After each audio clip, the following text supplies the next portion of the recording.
Okay, we're going to completely shatter everything you thought you knew about the birth of democracy today. I mean it. Forget the grand speeches, forget the romanticized, high-minded Enlightenment thinkers. We're diving into a story that honestly defies all common sense. In this explainer, we are uncovering the shocking, totally counterintuitive, true origins of modern political power. So, how did modern democracy actually begin? We're all taught this very specific myth in school, right? We picture democracy being born from glorious street revolutions, with brave citizens demanding their inherent human rights. And hey, it's a super inspiring story. But it's mostly a lie. The reality? It is far less romantic, but honestly, it's 100 times more fascinating. Brace yourselves for this face-slapping truth. Modern political representation absolutely did not start with philosophy or bloodshed. It started as a medieval tax evasion scheme. Yeah, you heard me right, a tax loophole. It was literally just medieval merchants paying off the English king so he would leave them alone. There were no high-minded ideals here, no passionate cries for universal suffrage. It was just pure, cold, transactional business. All right, let's dive into the actual blueprint of how trade accidentally birthed self-governance. It was basically this wild chain reaction. Trade booms. Merchants get rich and they demand efficiency. So they get municipal self-governance. And that single, seemingly boring administrative tweak, it spirals completely out of control, eventually becoming the very thing that checks the absolute power of the monarch. The real engine behind all of this was something called the farm grant. Now, think of a farm grant as a medieval VIP do not disturb tax package. Back then, the king's sheriffs were notoriously corrupt and just terrible for business. So what do the merchants do? They pull their cash together and they literally buy the right to collect their own taxes, manage their own local courts, and physically lock those royal sheriffs out of their towns. It was a brilliantly simple deal. Look at the dynamic. The king desperately needed immediate, hard cash to fight his endless wars. On the flip side, the merchants desperately needed peace and predictability to run their businesses without getting shaken down. So they made a trade. The merchants agreed to pay a higher annual tax rate directly to the king, totally cutting out the corrupt middleman. In exchange, they got administrative autonomy. It was about mutual survival, nothing more, nothing less. And this completely split the country. The king was managing this massive realm, right? He couldn't possibly micromanage everywhere. So he eagerly sold these farm grants to about half of his royal towns, 51%.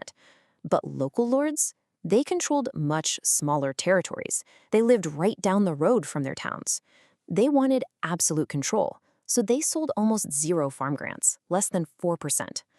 And this weird historical quirk actually sets up the perfect natural experiment for us.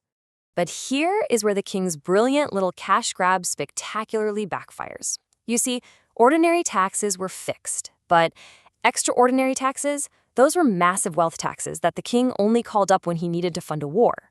So when war broke out and he needed that extraordinary money, he hit a literal brick wall. Why? Because he had legally locked his own tax-assessing sheriffs out of these newly autonomous VIP towns. He couldn't get in to assess their wealth. So, to get his war money, what could the king do? He couldn't just use force. His sheriffs legally couldn't even enter the city gates. He had to invite these towns to the table to negotiate. By 1348, a staggering 71% of these autonomous farming grant towns were directly summoned to parliament. Compare that to just 14% of regular towns. Buying administrative independence literally accidentally created direct representation. Now, if you're a critical thinker, you're probably asking the obvious question right now. Wait a minute, were these towns just super rich? Did wealthy merchant towns just naturally buy their way into political power, making the whole farm grant thing just a coincidence? It's a totally fair point of skepticism. But the historical data actually proves this theory completely wrong. Let's look at the control group to prove it, the towns owned by local lords. Now, many of these towns were just as extraordinarily wealthy as the king's towns. They sat right on the exact same ancient, lucrative trade routes. But because they were owned by lords who wanted to micromanage, they were denied farm grants. And the result?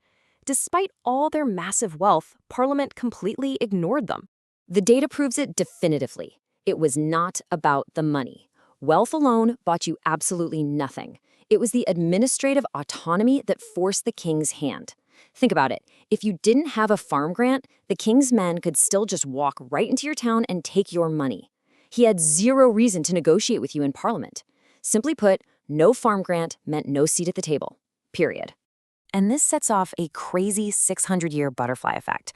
What started out as a basic transactional medieval contract completely shattered the absolute monarchies centuries later.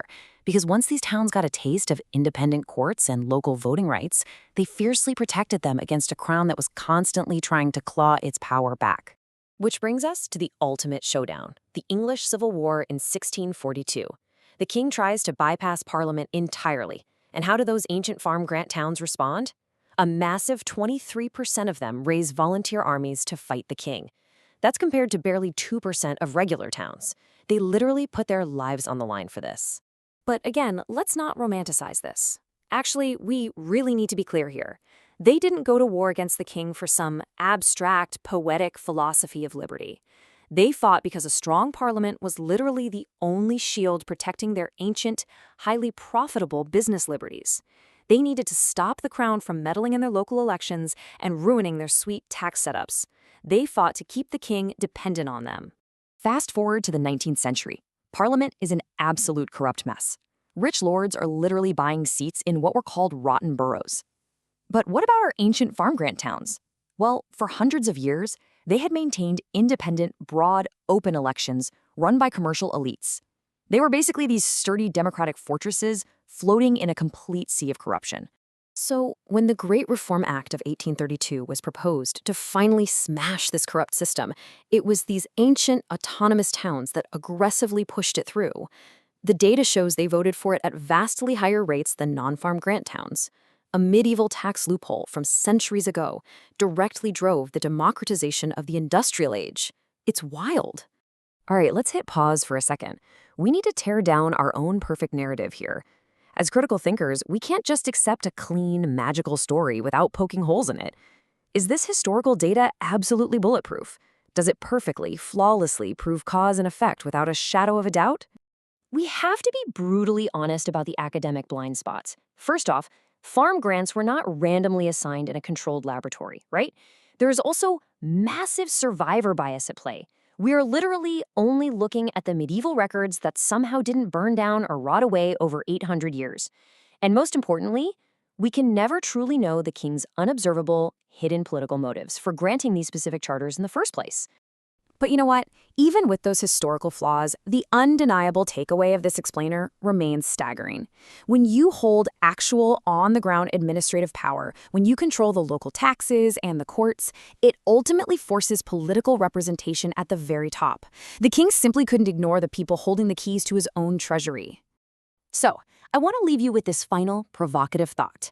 If the bedrock of modern democracy, the very parliamentary system that we revere today, was accidentally born from a mundane medieval tax evasion scheme, what mundane transactional deals are happening right now completely under the radar that are secretly rewriting our institutions for the next 600 years? Keep your eyes open, folks. The real mechanics of power are rarely what they seem.